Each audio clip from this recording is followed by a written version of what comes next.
the man never expected. Even though he possessed the world's most advanced support magic, he was still regarded as useless by every member of the team. He could not only cast buffs for warriors, enhancing their strength in every aspect, he could also conjure shields for mages, creating a safe environment for them to attack. Yet even such an all-around Jack was treated unfairly within the team. As both an alchemist and a red mage, he always used up the most items in battle, but the team gave him the least rewards, not even enough to restock his consumables. It could be said he was fighting at a loss, but what he didn't expect was, in the eyes of the other members, in every battle, Jack was just hiding in the back, casting a few buff spells, nothing more. They thought giving him any reward was already generous. How could he even dare to complain? After all, their Thunder Sword was a renowned local A-rank team. Countless people dreamed of joining them. Jack, just a mere B-rank, should consider it a great honor to even stand among them. Hearing this, Jack was utterly disappointed in his former teammates. Unable to bear it anymore, he declared he would leave the team. Seeing that the others not only didn't try to stop him, but even looked at him as if watching a joke, this only strengthened Jack's resolve. Jack then went to the guild to fill out his resume, hoping some team would invite him to join. Unexpectedly, at that moment, a girl in armor suddenly hugged him. It turned out she was someone he had met half a year ago, a novice adventurer he had once trained. Now seeing her teacher again, she couldn't help but be excited, and upon learning Jack had left his old team, Lisa immediately invited Jack to join her team. Although it was just a D-rank rookie squad, its members were nonetheless complete, with Lisa as the frontline warrior, and the other two were an elf mage and a sorceress. Without exception, they had all been taught by Jack before. They were eager for Jack to join, and Jack didn't mind joining this rookie squad at all. After all, the missions he had taken before were all high difficulty. The rewards he earned were less than the cost of the items he used. By that calculation, it was better to follow Lisa and the others, exploring beginner dungeons for more profit. Thus, they hit it off immediately, and accepted their first mission to collect ores, since the path was full of traps. Lisa, as the frontliner, could only probe the way with an iron rod. Seeing this, Jack decisively took out something crafted with his alchemist skills, a detection lantern he had made. Wherever the lantern's light shone, traps would automatically be revealed. He then directed Lisa to stay at the rear, to prevent ambushes from enemies. Soon Jack and the others encountered 3 monsters.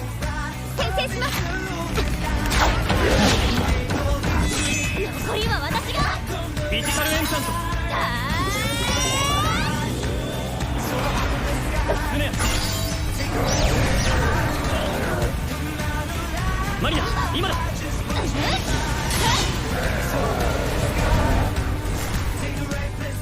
お見事 Seeing Jack cast 3 buff spells at once, Amy was shocked on the spot. As a mage herself, she knew very well how difficult that was, and Jack was casting them instantly without chanting. But what they didn't know was, this wasn't even half of Jack's true power. And then the monster ghouls appeared. Jack's performance left the 3 girls utterly amazed. He stepped forward as the vanguard, taking the first wave of attacks. He immediately cast a blessing of holy light on the team. The ghouls dared not approach under its radiance. But that wasn't all. As soon as Amy unleashed her ultimate skill and wiped out all the ghouls, Jack followed up with a spell to restore her mana. Amy was stunned on the spot. This was a rare magic only red mages could use. That alone was enough to qualify Jack for any level of team. Yet Jack didn't think much of it. He simply believed his 2 professions lacked offensive strength, so he worked hard to compensate in other ways. For example, potions normally produced only by priests. Jack found another path. Using alchemy with monster remains, he could brew them too, and he generously shared his knowledge with the 3 girls. Later, while passing between floors, Jack decided to make a fire and cook. His cooking skills were exceptional. Not only was the food delicious, he infused it with alchemy and magic, allowing his teammates to recover quickly while eating. Soon they reached the 4th floor, their target. But to collect ores, they had to defeat the guardian beast.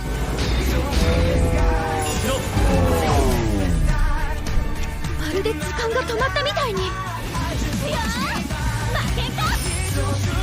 体が軽い。これなら。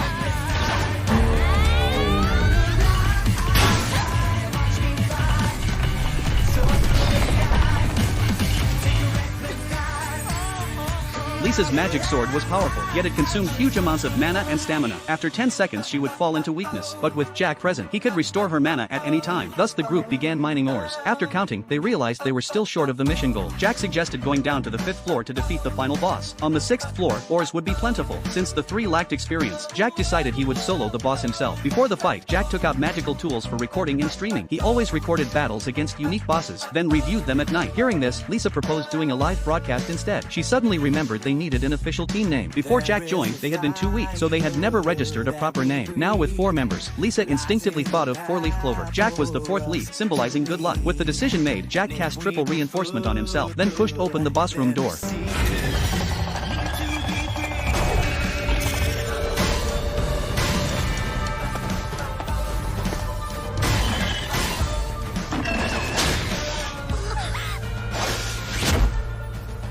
Paralyze, Slow, Venom, Collapse, Blindness.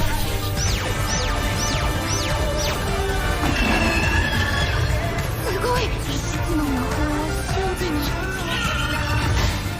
無駄だよ。もう目も見えていないだろう。グラビテ